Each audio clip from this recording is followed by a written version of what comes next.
welcome back to another edition of Inside the Vikings here on Inside the Zone with Mateo, and I'm so glad that you decided to click on this video, and as always, I hope you're entertained. For those who may not know, my name is Mateo, and I host all the podcasts here on the channel, where we don't just talk about Minnesota sports, but we also talk about all things sports related, and today, my friends, is a very special day, because it is kicking off, or re-kicking off, rebooting, restarting, one of my favorite series here on Inside the Vikings, which is, of course, our NFL podcast. Us being a Minnesota sports podcast, we talk about the Vikings a lot, so that's why it's said Inside the Vikings, but it's also just our NFL podcast, and during the NFL season, I can guarantee one episode every single week, basically talking about the previous week, what happened in the NFL, previewing the next week, giving you predictions and all that stuff, and that's what we're doing today. We're starting it off here with a preseason week 1 recap because we had a lot of good storylines to get to, and I normally start with week 1 or start with my NFL predictions, but we're starting with the preseason. Then we'll have 1 week between preseason and the start of the regular season. That's when we will do our NFL predictions, and then we will get into the 20 or so weeks of NFL weekly content for each week, and it's going to be fun. So appreciate you guys for watching. Make sure you hit that like button and subscribe button. Turn the notification bell button on so you never miss any other episodes. And without further ado, there are 3 things, basically 3 main topics, 3 key takeaways from preseason week 1 that we're going to talk about. Starting off with, of course, the Minnesota Vikings, because we got to address some things, because the Minnesota Vikings, although they did win, they won their first preseason game. J.J. McCarthy, the J.J. McCarthy experiment was a very interesting one. J.J. McCarthy, in his preseason debut, didn't get many attempts, didn't get much time. He is expected probably to play a little bit more this upcoming week, this for preseason game number 2, I believe, against the Ravens. But 4 of 7, 34 yards, 1 rushing yard, 1 sack in about, I'd say, 3-4 drives. Basically, he played almost the entire first half, which if you were to say McCarthy in basically a full half, because Kyler Murray played 1 drive, and then other than that, it was J.J. McCarthy the rest of the first half. 4 of 7, 34 yards, 1 rushing yard, 1 sack. That's not very impressive. And I'll try to play some of these highlights here. Like, here's the first play of the game. Like, I don't want to get copyrighted at all, but like, here's the run. It's just not a very smartly designed play. And then here's 3rd and 3. Like, he literally this is going to be the first pass attempt of the day for J.J. McCarthy, and he just completely misses his receiver. And like, stuff like that just kept happening, where it just seemed to not be clicking for J.J. McCarthy, and he just was missing throws and didn't look like a decent quarterback. Like, he just looked lost. It brought back memories that we don't want to have of last year. And I just was very concerned in the way J.J. McCarthy was playing, in his first preseason game of 2026 with a lot on the line. Obviously, Kyler being named this week 1 starter maybe had something to do with that, but still, you'd think he would have won to show out. And that just was not happening. Stuff like this, that's stupid. Not stupid, but that messed up throw here on 3rd down. Like, Minnesota did not, like, look where the receiver is at the 45-yard line. Look where the ball is going to land. The ball lands a good 5 yards ahead of the receiver. Like, these are things that, it should be at least like closer. Maybe the receiver could have dropped the ball and it would have been a different story. It's just stuff like that got me extremely concerned for J.J. McCarthy's future with the Minnesota Vikings. Going 3 and out in their first couple drives was not good. He could not control the offense. The offense was not moving with J.J. McCarthy. And so it's concerning. Sure, he wasn't playing with all the normal starters, but still, he had some time with some of the starters. I believe Juwan Jennings did play a little bit with him. I believe Aaron Jones played a little bit with him. It's just a little concerning here especially taking that first drive. That run and then that pass it was very unfortunate. And then, thankfully he didn't throw an interception, because I think if he would have thrown an interception, that would have been the end of the world for McCarthy haters especially. But here's in the second quarter, a bootleg. There's a nice little pass, a little check down. That's a nice little pass. I'm gonna give him that. I'm not trying to hate on him here. He's another play action. He throws, and it's just to where? Oh, yes, he does catch it, but I believe this one does come back. It's a nice little catch. And is this the one? I forgot. Yeah. That was okay. It was kind of pass interference.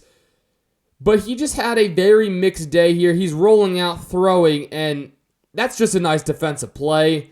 So, yeah, credit to the Giants.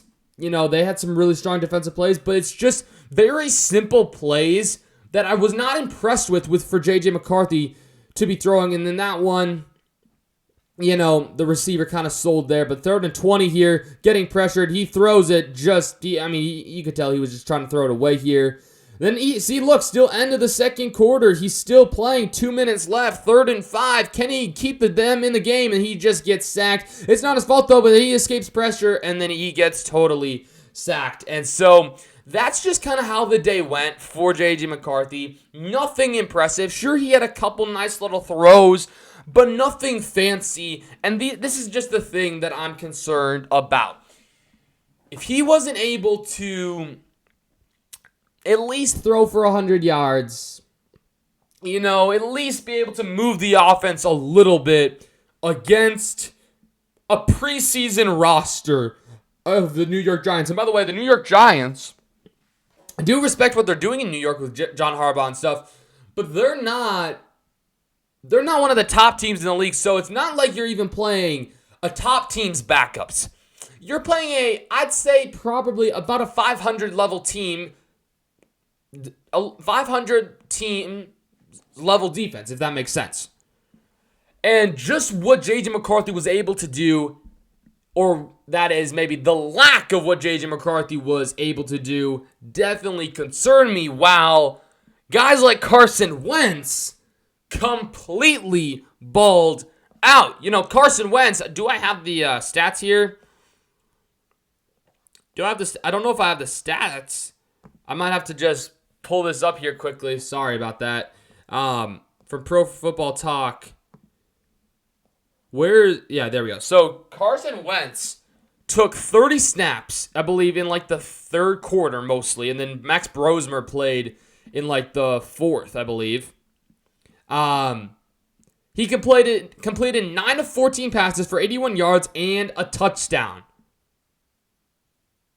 So already, Carson Wentz, his stat line looks better than what J.J. McCarthy did. And Carson Wentz didn't get as much playing time as J.J. McCarthy did.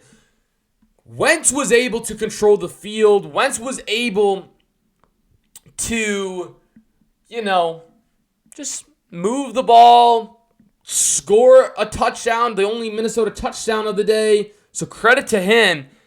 And this has raised the question, is J.J. McCarthy at risk of falling to the Vikings' number 3 quarterback behind Carson Wentz? And to wrap up this Viking conversation, that is exactly what I'm going to ask. I'm going to ask you this. Should Carson Wentz be the Minnesota Vikings quarterback 2? Should Kevin O'Connell say, okay, we've seen enough. We've maybe could get an offer to trade J.J. McCarthy.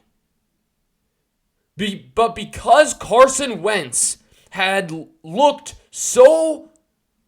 not so much better, but better than J.J. McCarthy, he's had a solid training camp. He's, proven that he can win in the league. He's a veteran, more proven. We know a little bit more about him. So should Carson Wentz be the Vikings quarterback 2. And to that, I have a very interesting take on this. Me personally, I think he should. I think J.J. McCarthy might have just played his last snaps for the Minnesota Vikings. He very well might play some more preseason, but I do not know. I am not certain that he will be playing another regular season game with the Minnesota Vikings. I legit could see a world where Carson Wentz enters week 1 as the backup quarterback. I could 100% see that. Because Carson Wentz, again, is not just proven, but he outplayed J.J. McCarthy. And he's outplayed J.J. McCarthy almost every single day of training camp. I love Carson Wentz. He seems like the best backup possibility for a guy like Kyler Murray. He had 103.6 QBR. He looked better. He just looked better. It's the truth, all right? So, when I ask you the question, I want you to let me know what you guys think. But if it was up to me, my ideal quarterback depth chart for the Minnesota Vikings would be Kyler Murray 1, Carson Wentz number 2, J.J. McCarthy 3, then Max Brosmer number 4. And I would heavily consider trading J.J. McCarthy because I think there have been teams reportedly interested in J.J. McCarthy. I just don't know if J.J. McCarthy has been a good fit in Minnesota, and I think he just might need a change of scenery. A team that has been reportedly interested, the Philadelphia Eagles, which I think is very fascinating. I think it is very fascinating because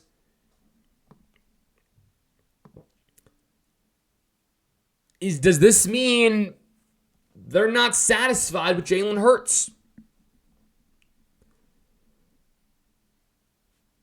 NFL rumors, and this is a verified source, have said the Eagles could be bargain bin buyers for Vikings quarterback J.J. McCarthy if he's made available for a trade.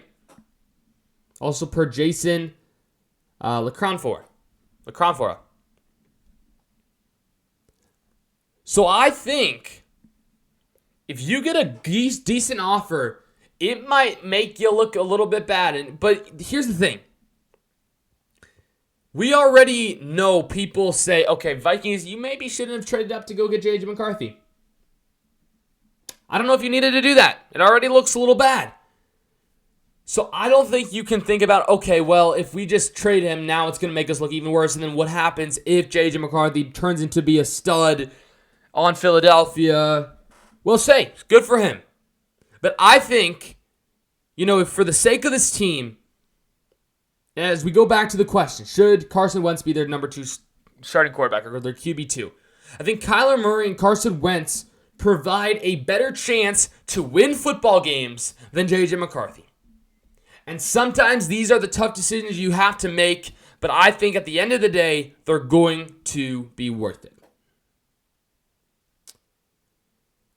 This first episode, or these preseason episodes, are going to be a little shorter, so let's move on to the second story of the day, of the preseason, which is another battle here. Oh, oops. Another battle, this time between both of the quarterbacks that got drafted in the first round of the NFL draft this year.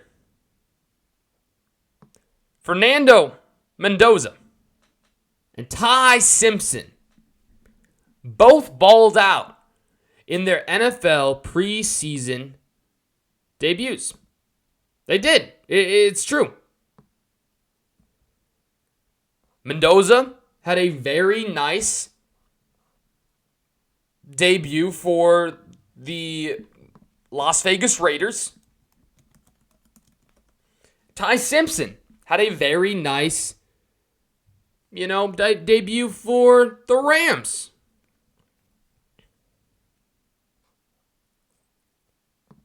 Here are, and before we, completely ask ourselves again the question that you already saw of, we're going to ask ourselves the question, which quarterback's debut meant more? Let me first give you the lay of the land here. Fernando Mendoza made his preseason Raiders debut. Fire emoji. He went 10 of 16. 97 passing yards, 1 passing touchdown, and 0 interceptions. I actually might have to quickly get rid of that so we can actually see some of these highlights. I want that muted. Here are some of his stats, some of his highlights of the day, because there were some good ones. Nice throw right there on the right hash line. Another play action here. Throwing up the middle of the field to a wide open man receiver.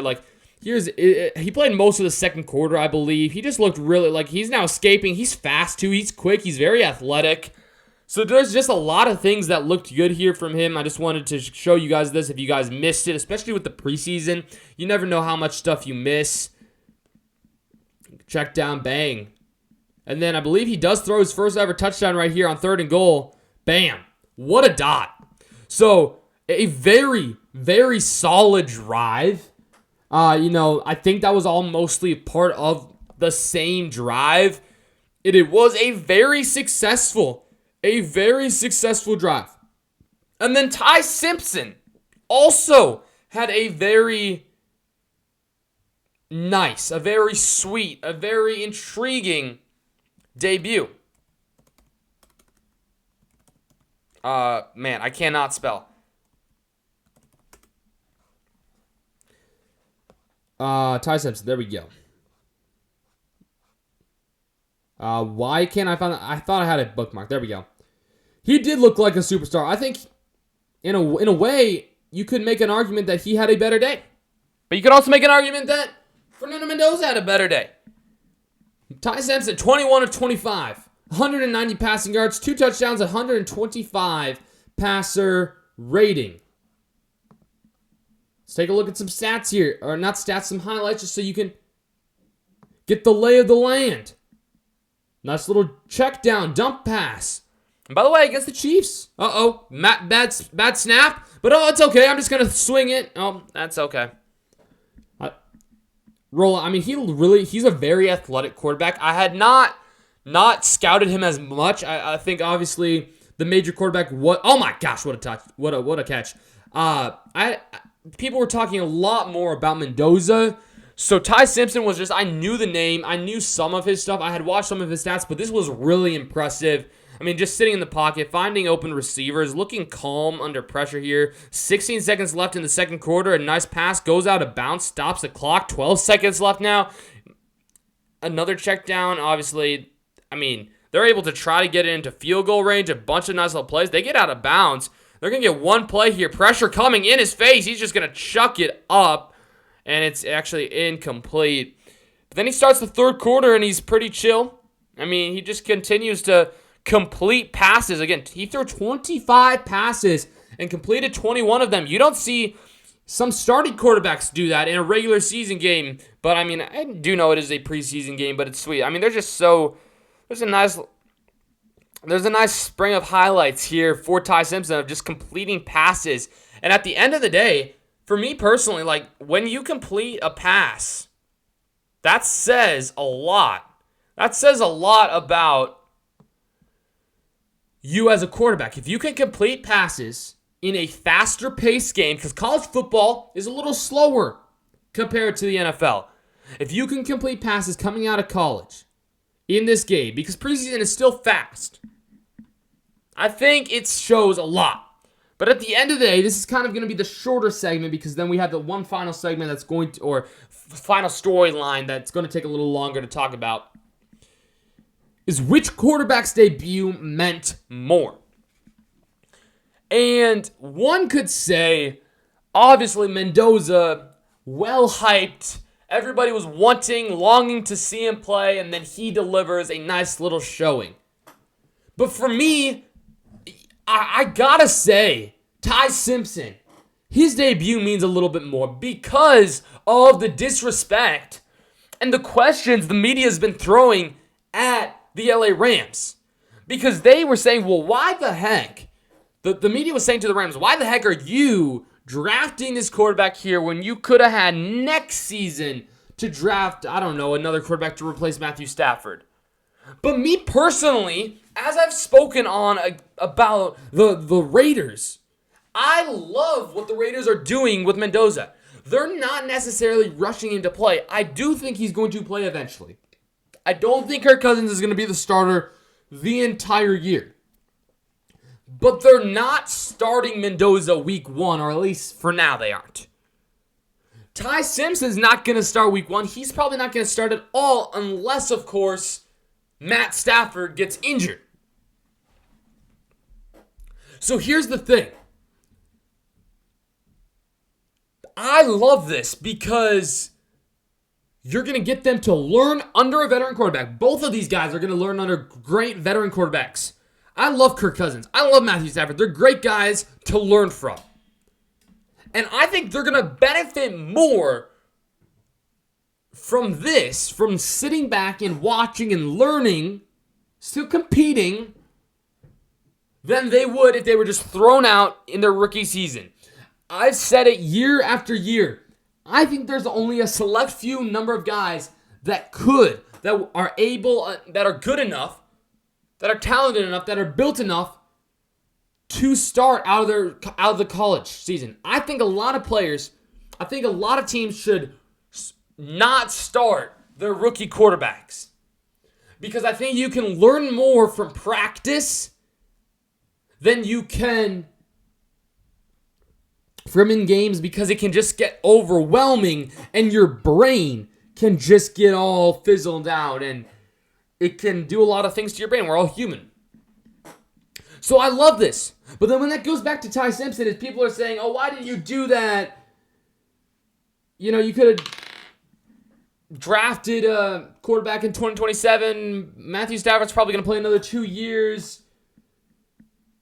But they saw a guy. They saw a guy in Ty Simpson, and they saw what he could do. And whether he plays like this every game or whether he comes back to an average level quarterback, I still think it's now confirmed, even after one game, that this was the right decision.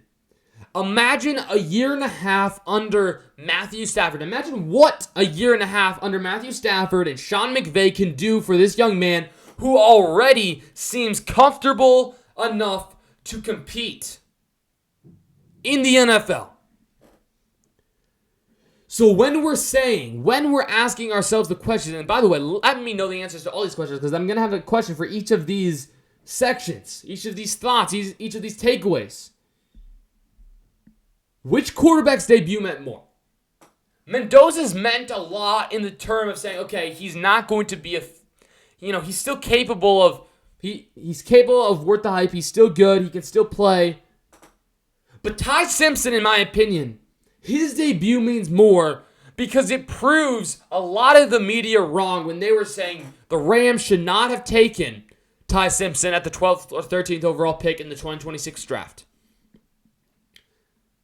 And that proves it wrong, because if he's actually this good when it comes to real regular season football, Imagine what he could do in 2 years after he has spent time learning under one of the greatest quarterbacks of all time in Matthew Stafford, just won MVP last season, one of the best coaches in the league right now in Sean McVay, in a system of in a winning culture. I think it's going to do a lot. And so I think when you put all that together, I love Fernando Mendoza. I love how mature he sounds, how he talks, how he acts. And I'm not saying Ty Simpson is going to be better than Fernando Mendoza. I'm saying I like what the Rams are doing. I think Ty Simpson's debut means much more in all of that. But that's just what I think. Let me know what you guys think in the comments down below, as always. And we're going to stay rolling. We're going to stay rolling here on the quarterback talk because we got one more quarterback topic, if you will, to get to. If you guys have been following football, you know what it is. The Cleveland Browns. The Cleveland Browns. The Cleveland Browns are back. They're back to talk. They're back. Making interesting decisions. That's the wrong ticker. Hold up.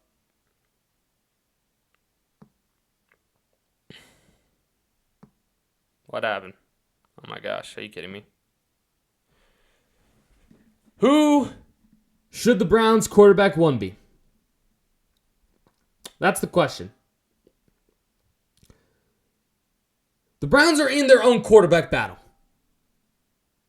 between veteran Deshaun Watson, who hasn't played a snap of regular season football since 2024, and sophomore quarterback Shedeur Sanders.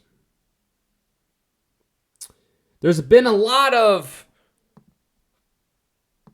things going on, a lot of debate going on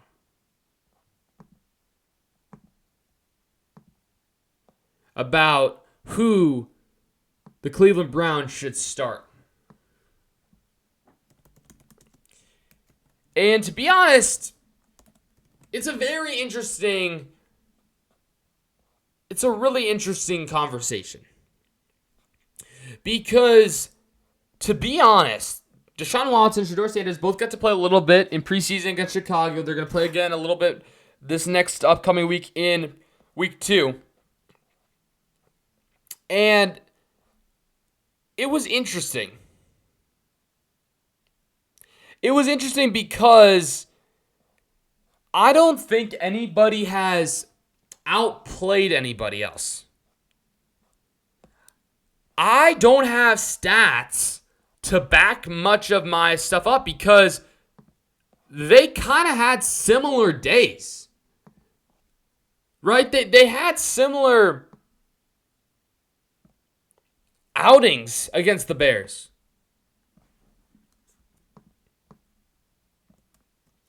In a way where I'm saying, like, I don't know if you can make a decision just based off of their performance against the Bears. Deshaun Watson against the Bears in their 34-10 loss completed 11 of 15 passes, 126 passing yards, had a QB rating of 98.2.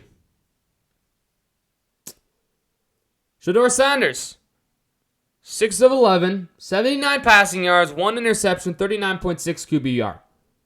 Basically. Now here you would say, well, Mateo, Deshaun Watson obviously had a better statistical day. Of course. I'll give you that.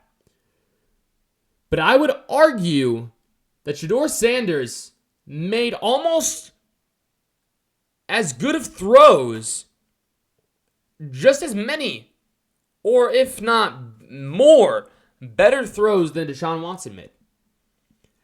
I don't know. There were one or two that Shedeur Sanders maybe shouldn't have thrown, of course, one being the interception. But he also had one of the best throws of the day. Here it is right here. At the 40. And just drops a dime. Just drops a dime with pressure in his face. Look here. 3, 4 guys and just throws a complete dime. A dime. So while he had the best throw of the day, maybe the interception was really bad. Yes, I know. Maybe you could say it was the worst throw of the day. I just don't know how you can make a decision yet. I've seen the training camp stats. It seems like everyone's pretty 50-50. And for me, I just don't know how you make a decision based off of stats, because one guy has a good day, one day guy has a bad day. One guy has a good day, then another guy has a bad day. And I do think this upcoming preseason game, their second preseason game of the year, who do they play actually?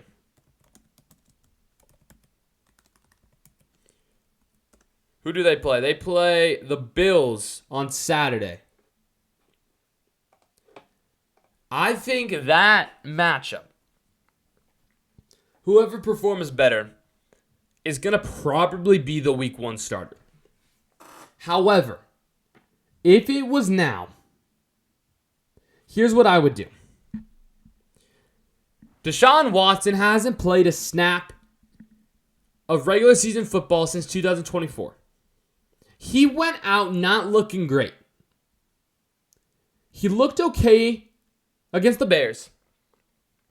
But Shedeur Sanders had some good moments last year. He has potential.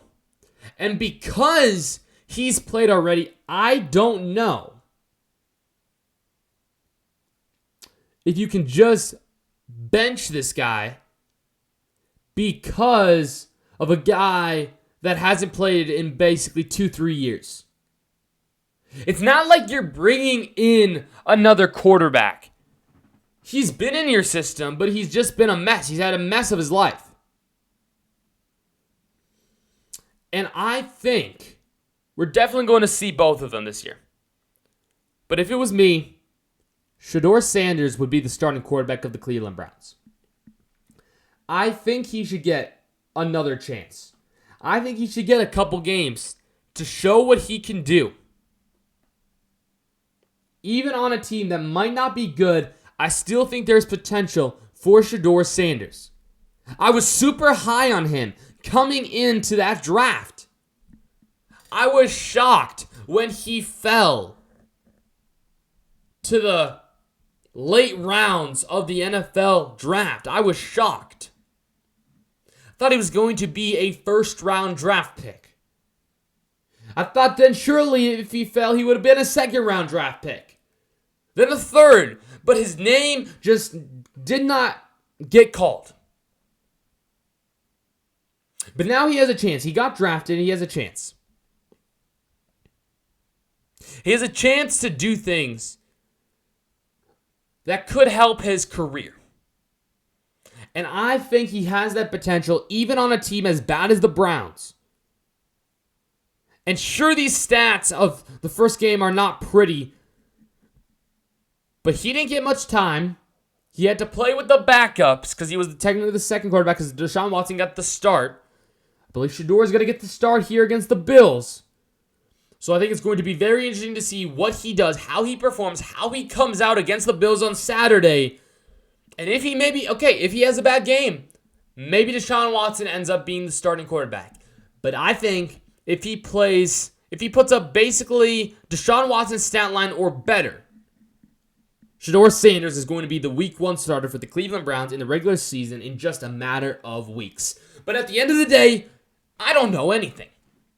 This is all speculation. This is all my opinions. And honestly, I want to know your opinions too. If you were the coach of the Cleveland Browns, who would you start? Would you start Deshaun Watson? Would you start Shedeur Sanders? Would you have Carson Wentz be the quarterback 2 of the Minnesota Vikings? Or would you have J.J. McCarthy be the backup? And whose debut meant more? Did Fernando Mendoza or Ty Simpson's debut mean more for them and for the league? Let me know in the comments down below. And boys, I'm so happy we finally got these NFL episodes back. They're going to be fun, coming to you every Tuesday during the NFL season. I'll try to get some preseason episodes out. If not, I apologize. But hopefully I'll be back for preseason week number 2. Will we have developments on these storylines? Will we have more storylines to get to? Make sure you hit that like button, subscribe button so you don't miss that. And so much more Minnesota sports content throughout the week. Episodes drop every Tuesday, every Thursday. So NFL episodes throughout the season will now be officially every Tuesday. And we'll have like a Twins episode on a Thursday, or a Timberwolves episode on a Thursday, or a Wilds episode on Thursday. Because yes, the MLB playoffs are coming up soon. The NBA and NHL seasons are starting up soon. So we are soon, after a very bit of a lull time of sports here in August, we are starting to get everything coming back. So appreciate you guys for watching. Football is officially back. And I appreciate you guys all for watching this. Make sure you do come back. And as always, don't forget to keep God first, because He's the most important thing in your lives. I'll see you guys all in the next one. Have a great day. Peace.